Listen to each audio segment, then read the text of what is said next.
it organizes your thinking.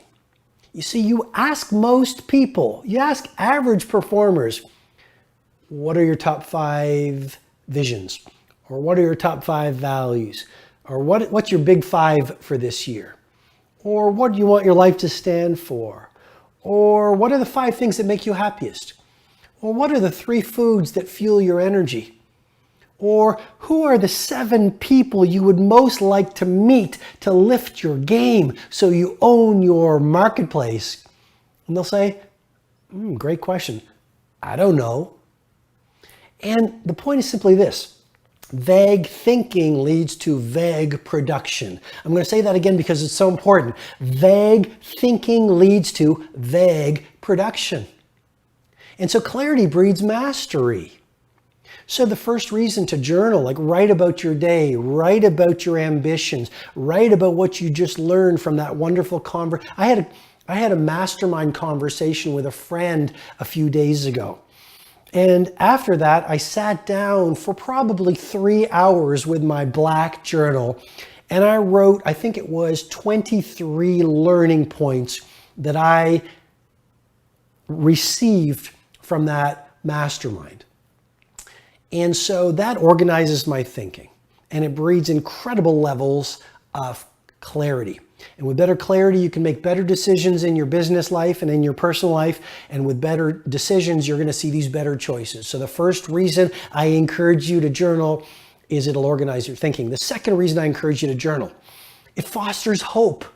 You might be going through a really painful time. You might have lost a loved one. You might have lost a job.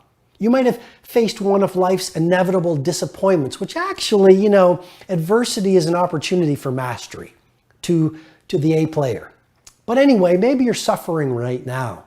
And so when you're writing a journal about what you want to happen, I call it a pre-performance template. Just write it out. Here's what I want to happen in my love life. Here's what I want to happen in my health. I missed the job opportunity or the job promotion. Here's what I want to happen. The very nature starts to train your brain on something bigger and better and higher and more beautiful. And then by doing that, you actually galvanize your confidence and you become filled and inspired with hope. And you know this, but confidence really is the needle mover. People say, well, it's about being bright. Well, okay, fine. But, I know a lot of billionaires who are not the brightest people in the room. And I said that with great respect, but they're the most confident. Persistence. Give me persistence over intelligence every single time. It's the hungriest who wins, not necessarily the most gifted. My point is simply the second reason to journal in this deconstruction is it'll fill you with hope. Number 3. Journaling allows you to repeat and relive your favorite experiences. So I was in Barcelona about a month ago. It was with my IconX group. This is the private, exclusive, small group of entrepreneurs and industry titans that I coach. And so we were having one of our 2-day sessions in Barcelona. And as I often do, I take them to my favorite restaurant in the city where we're in. So I took them to a place, and you have to eat at this place, please, before you get to the end of your life. It's called Calchim. It's in a place called Penedès, which is about 45 minutes out of that wonderful city, Barcelona. And in Penedès, this is where they make cava, right? Which is the Spanish equivalent of champagne. And so you go into this little village where Calchim is, and it's spelled Calxim. And there's this little village. And as we drove up, me and my icons, the sun was setting, and there was a gentle breeze going through the trees of this little village. And the owner was standing outside, and his 2 children were playing. And he invited us, he gave me a huge hug as these Catalonians will. And we went downstairs into the bodega, and we had an epic meal. And the food was magical. And the experience with my IconX members was unforgettable. And the next morning I woke up in Barcelona and I wrote about it in my journal. And I wrote about it just to allow the experience to infuse my heart, not only my mind, but my heart. I wanted to take in what I experienced at that restaurant at a heart level, at an emotional, visceral level, so it became a felt knowing in my body. And yes, I'm passionate about great food, and yes, I'm passionate about that restaurant. I get nothing, of course, by sharing it, but your life is special, even if you're going through a difficult time. By writing in your journal about the good things in your life, the blessings, the sunsets, the great pizza meals, your favorite restaurants, that wonderful book you just read, that conversation you just had at a bus stop or with a taxi driver, it will allow you to relive the experience. And you can do that anytime you want to relive that experience and feel the same feelings. And if you do that, then you start living life almost like a miracle. Every day becomes this incredible miracle. Number 4, the fourth reason to journal, it imprints deliberate gratitude.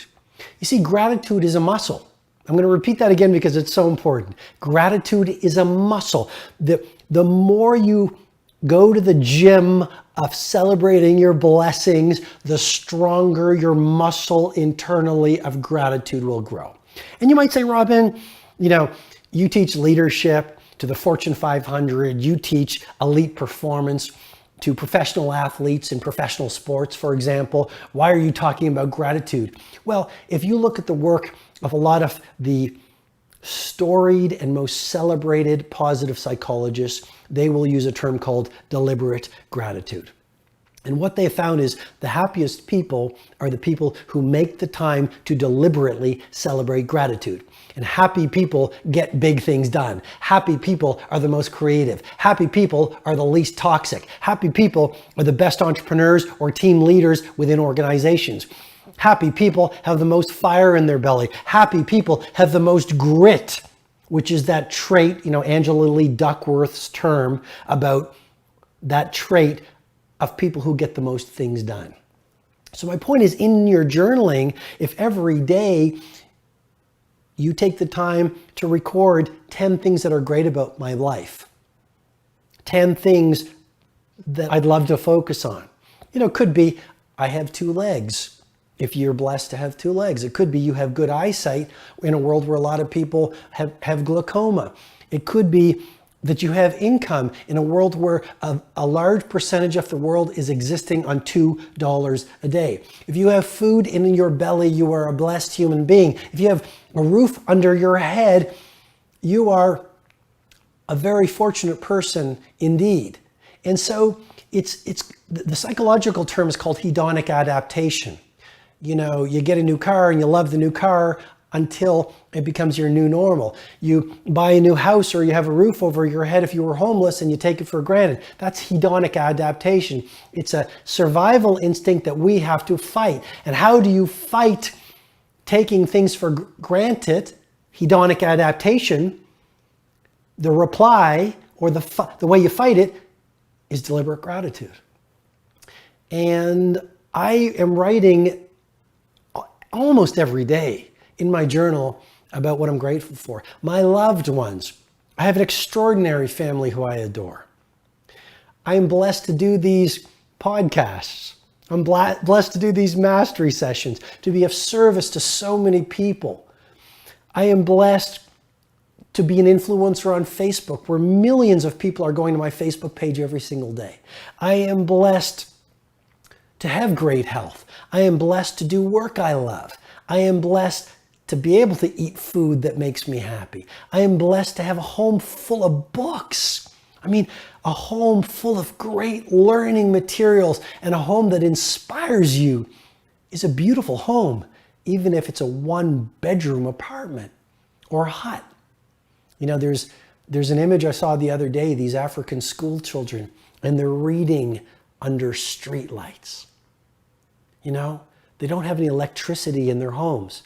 So they coalesce and congregate every evening under public streetlights on the street so they all can read.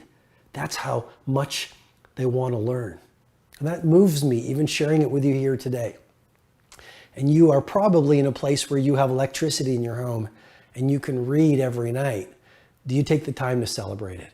Journaling is a great way to dial in and acutely focus on those blessings. And just imagine if you took those things and really viscerally appreciated them, they would be so meaningful to you and you would feel so different, even if you're going through a disappointing time in your life.